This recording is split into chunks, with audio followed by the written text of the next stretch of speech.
안녕하세요. 반갑습니다. 허재삼 공인중개사입니다. 제가 오늘 준비한 영상은 상가건물 임대차 보호법상 임대인과 임차인의 권리를 강화하는 조항에는 어떤 것들이 있는지 상세히 말씀드리겠습니다. 상가건물 임대차 보호법은 상가건물의 임대차에 대한 민법의 특별법으로서 국민 경제생활의 안정을 보장함을 목적으로 2001년 12월 29일에 제정되었습니다. 상가건물 임대차 보호법은 경제적, 사회적으로 약자의 위치에 있는 임차인을 보호하기 위해 제정된 법으로서 임대인보다는 상대적으로 임차인을 보호하는 조항이 많이 포함되어 있습니다. 오늘 말씀드리는 영상만 잘 시청하셔도 임대인과 임차인의 권리를 보장받을 수 있을 것이라고 생각합니다. 그러면 본격 영상 시작 전에 구독과 좋아요 부탁드립니다. 새로운 영상으로 보답드리겠습니다. 상가건물 임대차 보호법은 사업자 등록의 대상이 되며 임차인이 임대차 목적물인 건물의 전부 또는 일부를 영리 목적으로 사용하는 경우에만 적용하는 법입니다. 영업용으로 사용하는 건물의 용도가 무엇이든지 상관이 없으며 미등기 건물이나 무허가 건물 또는 비영업용 건물도 적용 대상이며 임차인이 운영하는 업종에 대하여 사업자 등록을 신청할 수 있는 건물이라면 이 법의 적용을 받습니다. 따라서 사업자 등록을 갖추지 않고 고유번호를 발급받는 어린이집이나 교회, 동창회 사무실, 자선단체 등 비영리 민간단체의 경우에는 이 법의 보호를 받을 수 없습니다.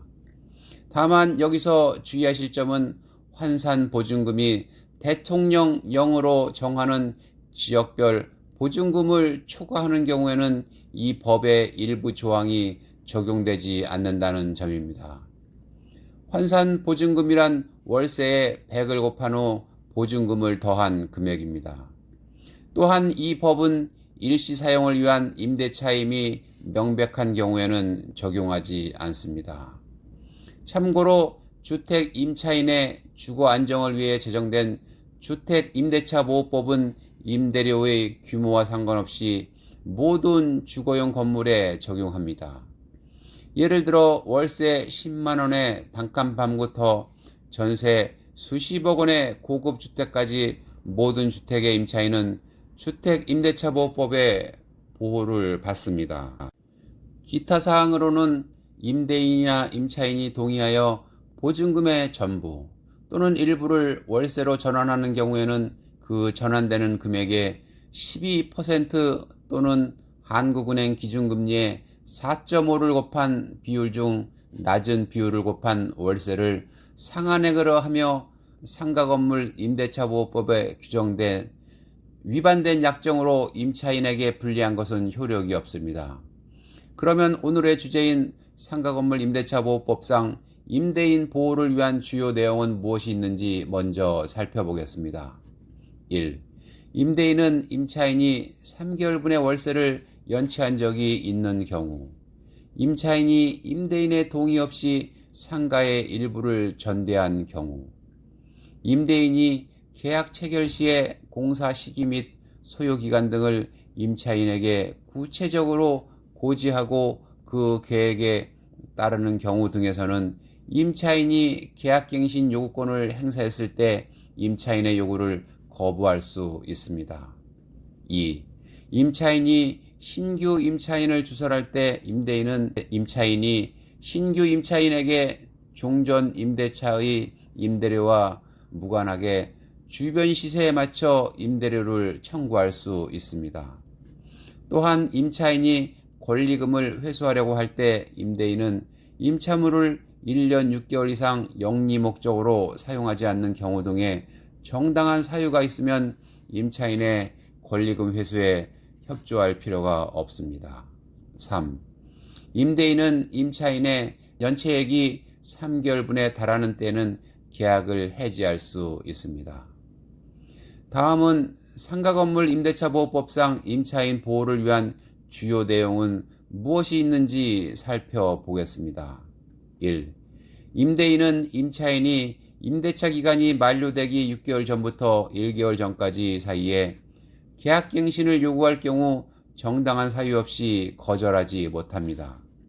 또한 임차인의 계약갱신 요구권은 최초의 임대차 기간을 포함하여 10년 동안 행사할 수 있습니다. 따라서 한번 계약을 체결하면 임대인은 특별한 사유가 없는 한 10년 동안 임차인을 내보낼 수 없습니다. 2. 임대인이 임대차 기간이 만료되기 6개월 전부터 1개월 전까지 사이에 임차인에게 갱신 거절의 통지 또는 조건 변경의 통지를 하지 않은 경우에는 그 기간이 만료된 때에 전 임대차와 동일한 조건으로 다시 임대차한 것으로 봅니다. 즉 자동 연장이 됩니다. 이때 임차인은 언제든지 임대인에게 계약 해지의 통고를 할 수 있고 임대인은 그 통고를 받은 날로부터 3개월이 지나면 효력이 발생합니다. 즉 임대인은 임차인으로부터 계약 해지를 통보받은 경우 보증금을 3개월 후에는 반환해줘야 합니다. 3. 임차인이 임대차 기간이 끝나기 6개월 전부터 임대차 종료 시까지 신규 임차인으로부터 권리금을 회수하려고 할 때 임대인은 정당한 사유 없이 권리금 수수를 방해해서는 안 됩니다. 임대인의 권리금 회수 방해 행위로 보는 경우에는 임대인이 신규 임차인으로부터 기존 임차인에게 권리금 지급을 막는 경우나 신규 임차인에게 현저히 높은 차임과 보증금을 요구하는 행위, 정당한 사유 없이 신규 임차인과의 임대차 계약 체결을 거절하는 경우를 들 수 있습니다. 이와 같은 행위로 임대인이 임차인의 권리금 회수를 방해하게 되면 상가건물 임대차 보호법에 위반되기 때문에 임차인은 임대인으로부터 손해배상 청구가 가능합니다. 4. 임차인이 상가를 인도받고 사업자 등록을 갖추면 대항력이 발생합니다. 대항력이 발생하면 건물의 매매나 상속 등으로 임대인이 변경되더라도 임차인은 지속적으로 영업을 할 수 있습니다. 5.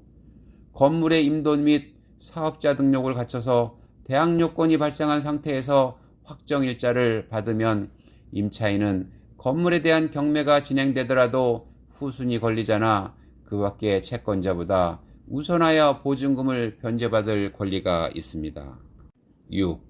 계약기간 종료 후 임대인이 보증금을 반환해 주지 않으면 임차인은 임대인의 동의 없이 건물 소재지 관할 지방법원에 임차권 등기 명령을 신청할 수 있습니다. 임차권 등기 이후에는 임차인이 다른 것으로 이전하거나 사업자 등록을 말소하더라도 대항력과 우선 변제권은 그대로 유지가 됩니다. 7. 임대차 기간을 정하지 않았거나 1년 미만으로 계약 기간을 정했다면 그 임대차의 계약 기간은 1년으로 봅니다. 다만 임차인이 계약 기간을 1년 미만으로 정했다면 그 기간의 유효함을 주장할 수 있습니다. 8. 임대인과 임차인은 임대료에 대하여 증감을 청구할 수 있습니다. 다만 증액의 경우에는 약정한 차임이나 보증금의 20분의 1의 금액을 초과하지 못합니다.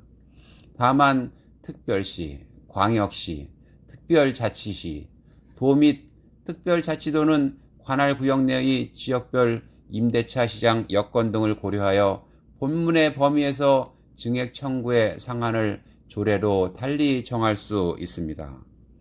오늘 제가 준비한 영상은 여기까지고요.